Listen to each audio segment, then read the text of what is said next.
Ըստ Սուրբ գրքի գերագույն դատավորը Աստված է։ Եվ մենք, որպես մարդկություն, ընդդատյա ենք նրան։ Այսինքն դատական իշխանությունը,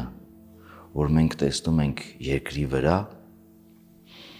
բոլոր հասարակություններում, աղբյուրը աստվածային է։ Եվ մի տեսակ երկիրը կոչված է նմանակելու երկնքին։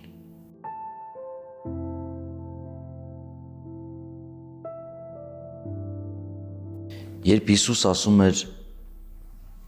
մի դատեք, որ չդատվեք, շարունակության մեջ ավելացնելով ինչ դատաստանով որ դատեք, նույն դատաստանով դատվելու եք, հետաքրքրական է, որ չդատելու պատվիրան տալով ամեն դեպքում խոսում է դատաստանի մասին։ Այստեղ երկու ուղղվածություն է նկատվում։ Առաջինը, որ մեր դատելու տրամաբանությունը արտացոլվելու է երկնքում։ Ինչպես որ կդատես, այդպես էլ մոտեցումը կլինի քո հանդեպ երկնքում։ Այսինքն առաջին հատվածը վերաբերում է երկրային դատաստանին, մարդուն, մենք որ անընդհատ իրար դատում ենք։ Երկրորդ հատվածը նույն դատաստանով կդատվես, վերաբերում է երկնային դատաստանին։ Բայց սա դատական իշխանության, դատավորների առնչությամբ ունի հակառակ ուղղվածությունը։ Պատգամ է սովորելու, նմանակելու դատաստանի այն ձև, որ երկնքում է կայացվում։ Իսկ ինչու է Աստված գերագույն դատավորը։ Որովհետև ճշմարտությունն է բացարձակ։ Դատը փաստի համադրումն է ճշմարտության հետ։ Իսկ ինչու ենք մենք ընդդատյա, որովհետև Աստված ողորմած է։ Հետևապես դատարանը կոչված է նմանվելու Աստծո դատական սկզբունքին, որտեղ գերակայում է ճշմարտությունը և ողորմածությունը, երկու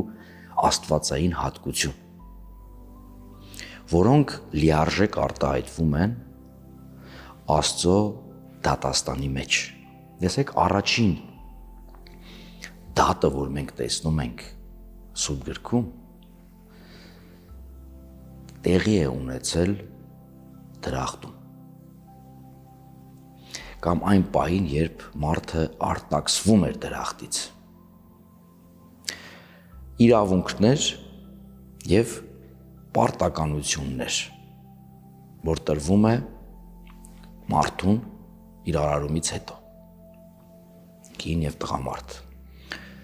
Մարդը գերազանցում է իր իրավունքները, օրենք է խախտում։ Եվ օրենքը խախտում է իր ազատ կամքով և մտածված, դիտավորյալ, մտադրված, արդյունքում կանգնում է պատասխանատվության առաջ։ Քրիստոնեական բարոյագիտության մեջ բարոյական է անվանվում այն արարքը, որը կատարվում է ազատ և մտածված, հետևապես պատասխանատու։ Եվ մարդը կանգնում է պատասխանատվության առաջ։ Տեղի ունեցած փաստը համադրվում է ճշմարտության հետ, իսկ բարոյագիտությունը, երբ համադրվում է այս ամենի հետ, առաջ է բերում պատժաձև, սանկցիա։ Որն էր սանկցիան, որն էր պատժաձևը։ Նախ անիծվում է հողը, այսինքն մարդու օրինազանցությունից տեղի է ունենում համընդհանուր աղետ, միջավայր է ձևավորվում բացասական, ինչպես հասարակության կյանքում որևիցե օրինազանցություն, դա միայն այդ մարդու կյանքում չէ, որ բացասական հետևանք է ունենում, հետևանքները ավելի լայն են լինում, իր ընտանիք, շրջապատ, ում որ վնաս է հասցվում։ Երկրորդը, հարված է ստանում մարդու ամենակարևոր կյանքի գործունեության կողմը, աշխատանք։ Արդեն իր հացը պիտի վաստակի ոչ թե օրտնաբեր աշխատանքի, այլ տառապանք ունեցող աշխատանքի միջոցով։ Պատահական չէ, որ մեր գրաբար լեզվամտածողության մեջ տառապանք ասելու համար կիրառվում է աշխատանք բառը, իսկ տառապել ասելու համար աշխատել բառը։ Ուրեմն քո կյանքը կապահովես տառապանքով, երեսիդ քրտինքով քո հացը կվաստակես, որով մենք ապահովում ենք մեր կյանքը, մինչև որ կվերադառնաս հող, որից որ ստեղծվեցիր։ Կինը ստանում է պատիժ որդեծնության և իր ամուսնու հետ ունեցած հարաբերությունների մեջ, բայց առանձնացնենք այստեղ այն հատվածը, որտեղ երևում է Աստծո ողորմությունը։ Պատկերացրեք օրինազանց մարդկություն, որը թտխնորի օրինակով պետք է շարունակվի և անընդհատ մարդկությանը վնաս հասցնի, հատկապես մարդկային բնության, այսինքն մարդկային վիրավորված, խոցված բնությամբ մարդը ապրում է։ Այս պատժաչափը ժամկետ ունենալու է, թե ոչ։ Հետևապես դրվում է ժամկետ, մահ։ Այս համատեքստում, երբ մահով ավարտվում է մարդու երկրային կյանքը որպես պատժարան, ինքնասպանությունը արդեն դիտվում է Աստծո դատավճռի մերժում և պատժավայրից փախուստ։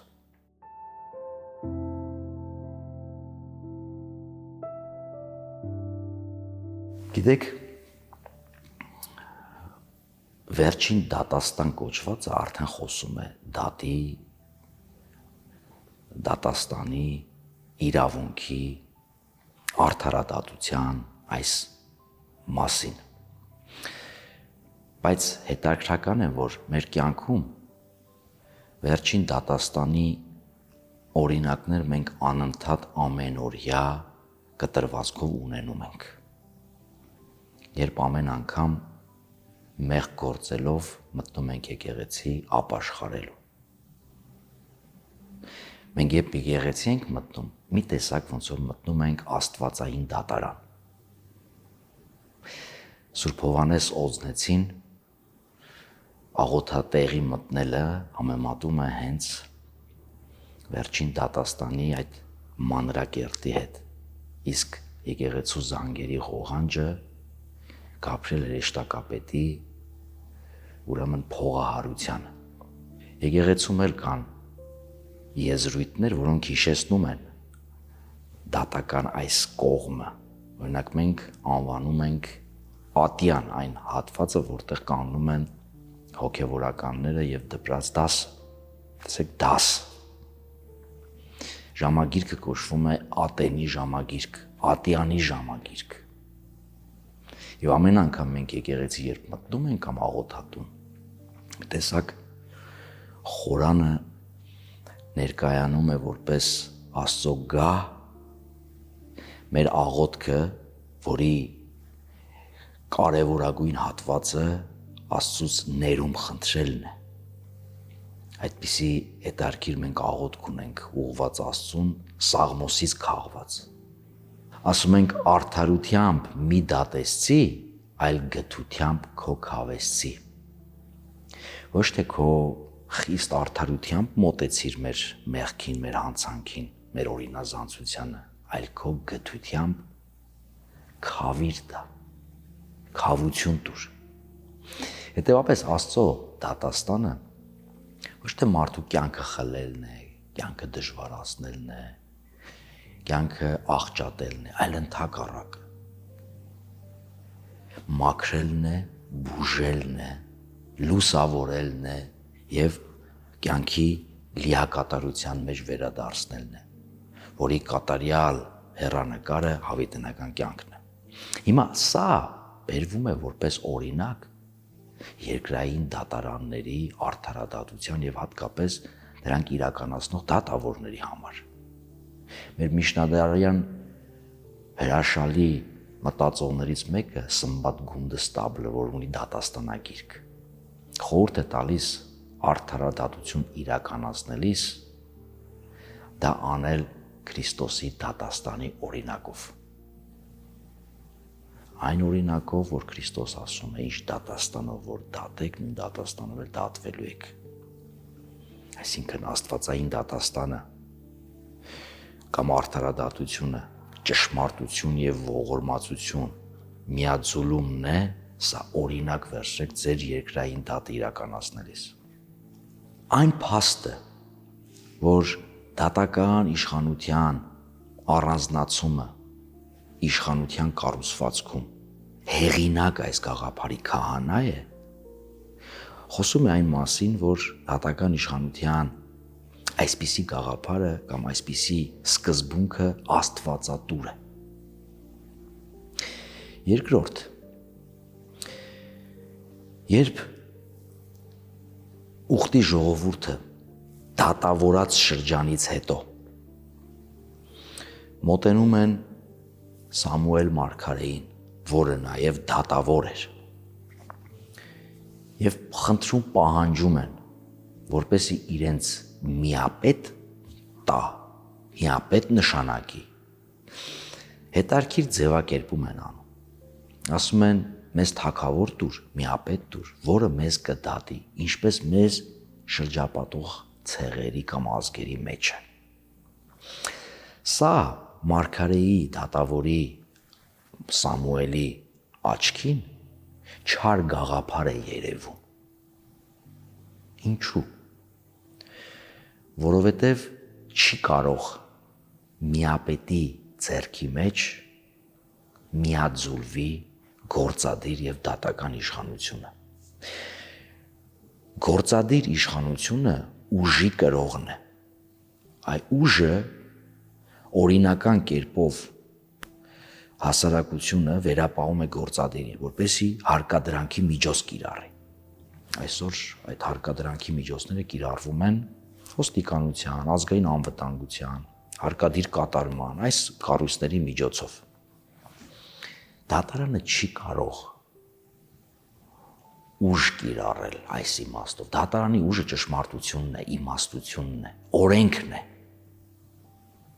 Սահմանադրությունների մեջ այսպիսի ձևակերպում կա. դատավորը անկախ է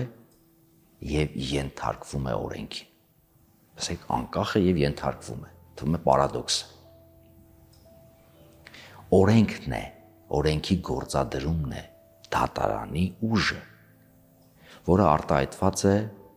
խորհրդանշական մուրճով։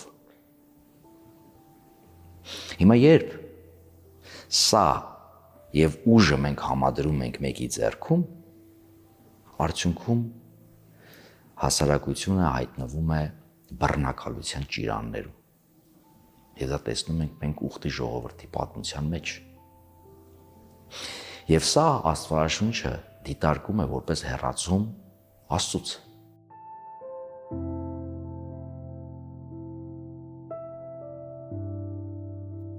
Հասարակությունների պատմությունների մեջ շատ հեռու չգնանք, դիտարկենք այն շրջանը, երբ մենք ապրել ենք 70-ամյա խորհրդային հասարակարգում, որտեղ դատարանը ողջությամբ գտնվում էր գործադիրի ձեռքում։ Եվ սա ընկալվում էր որպես պատժիչ գործիք։ Երբ հասարակությունը հեռանում է Աստծուց եւ աստվածադիր սկզբունքներից, աստվածային հատկություններ է վերագրում մարդկային ցանկացած իշխանության։ Եվ դատարանները մեր ընկալման մեջ շարունակում են մինչև հիմա մնալ որպես պատժարան։ Նույնիսկ երբ որևիցե մեկը վկայի կարգավիճակով ծանոթում է ստանում, տագնապում է։